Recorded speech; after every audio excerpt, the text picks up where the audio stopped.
Hi guys, আশা করি তোমরা অনেক ভালো আছো। আমি অনেক ভালো আছি। আজকে বাড়িতে একটু পিঠে বানানো হচ্ছিল, কারণ পৌষ পার্বণে পিঠে বানানো হয়নি, করা হয়নি। আর তারপর জানোই তো আমি একটা ছোটোখাটো ব্যবসা করি, তার জন্য সময় হয়ে ওঠেনি, তাই বানানো হয়নি। ছেলেমেয়েগুলো আজকে বলছিল, তাই একটু বানালাম।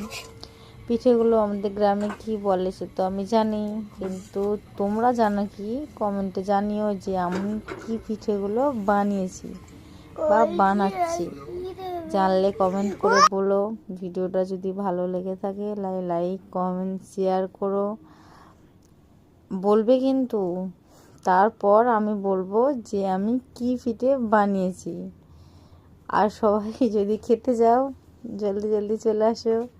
সবাই মিলে অনেক মজা করে খাওয়া দাওয়া হবে। টাটা, সবাই ভালো থেকো। এটা আমি রাত্রিরে বানিয়েছি, তাই ভিডিওটা কখন পোস্ট করব জানি না। তাও গুড নাইট, টাটা।